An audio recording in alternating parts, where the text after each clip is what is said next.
Simplification के questions को solve करते हैं। यहाँ पे एक क्वेश्चन लिखा हुआ है मैंने, या इसको ध्यान से देखो और सॉल्व करने की कोशिश करो। ठीक है, हो गया। अभी देखो कैसे करते हैं इसको। पहले तो पॉइंट्स को हटाओ। ऊपर से मैं 3 पॉइंट्स को अगर पीछे ले जाऊँ तो नीचे से भी 3 पॉइंट्स को पीछे ले सकता हूँ। ठीक है, तो देखो ऊपर को मैं डायरेक्ट 81 लिख देता हूँ, तो नीचे सिमिलरली इसको हम लिखेंगे 6.4। यहाँ से 3 पॉइंट्स पीछे चला गया तो यहाँ पे भी 3 पॉइंट, यहाँ से भी 3 पॉइंट पीछे जाएगा सिमिलरली। ठीक है, और ऊपर यहाँ पे 3 पॉइंट्स पीछे चल रहा है, तो यहाँ पे भी 3 पॉइंट अगर नीचे पीछे लेना है तो नीचे से भी लेना पड़ेगा, पर नीचे तो 2 ही पॉइंट पीछे जा सकता है, तो ऊपर से भी 2 ही पॉइंट ले जाओ पीछे। 480.4, इसको भी लिख सकते हैं हम 625 डायरेक्ट। और अभी देखो यहाँ से भी 1 पॉइंट पीछे जा सकता है, यहाँ से भी 1 पॉइंट पीछे जा सकता है। सो इसको हम डायरेक्ट 64 लिख सकते हैं, इसको 64 लिख दो, और इसको भी हम 484 लिख सकते हैं। ठीक है, तो ये तो नॉर्मल है, बेसिक है चीज़ है। अभी इसको रूट है, रूट दे दो। अभी इसको काटाकुटी करते हैं हम लोग। कैसे करें?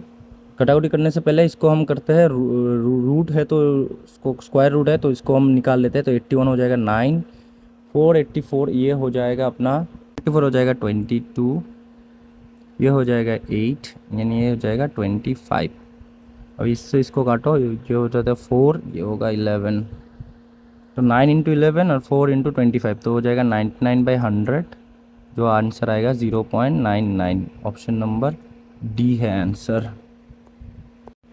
तो यहाँ पे ऑप्शंस है। तो ये देखो इस तरह के क्वेश्चंस करने के लिए हमें, क्योंकि ऑप्शंस जो है सारे एक होल नंबर पे है, तो इन सबको भी हमको अप्रॉक्सीमेट होल नंबर जो है आसपास वो पकड़ना पड़ेगा। ठीक है, तो 4789.823 को हम लिख सकते हैं 4790 लिख सकते हैं।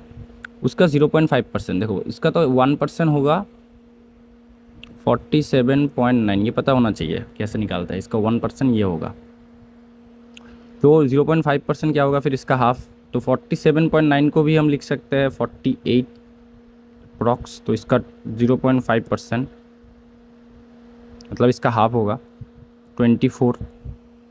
ठीक है, और 0.7% ऑफ 320, देखो 320 को हम लिख सकते हैं 0.7 है तो 321 लिख सकते हैं, एंड 321 का 7% मतलब क्या होगा, 0.7% मतलब तुम्हारा डालने के लिए थोड़ा सा करना पड़ेगा, 7/100, और मतलब पॉइंट की वजह से एक और 0, तो इसको मल्टीप्लाई कर दो, क्या होता है 7 1 से 7, 7 2 से 14, 22/1000, तो 22/1000 2.2 समथिंग आएगा, तो इसको भी हम लिख सकते हैं 2। तो यहाँ इस तरफ हो गया 24 और इस तरफ हो गया 2, दोनों के बीच में प्लस है, तो देखो अप्रॉक्स वैल्यू आ गया 26। इस तरह के क्वेश्चंस को करने के लिए ऐसा ही अप्रोच करना पड़ेगा। ठीक है, तो इसको कैसे करें हम?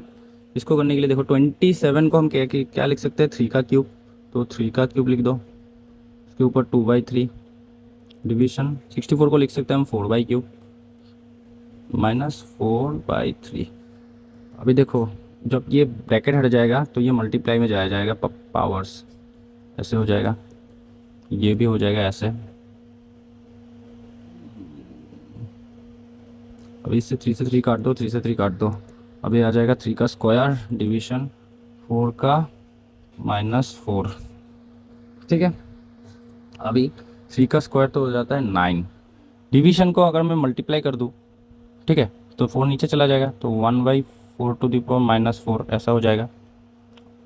और हमेशा याद रखना एक्सपोनेंट में अगर माइनस होता है ना, यहाँ पे -4 है, तो इसको अगर मैं उल्टा कर दूँ तो ये 4 ऊपर चला जाएगा, 4 का 4 हो जाएगा। ठीक है, तो यह ऑटोमेटिकली ऊपर ही रह गया, तो 9 इंटू 4 का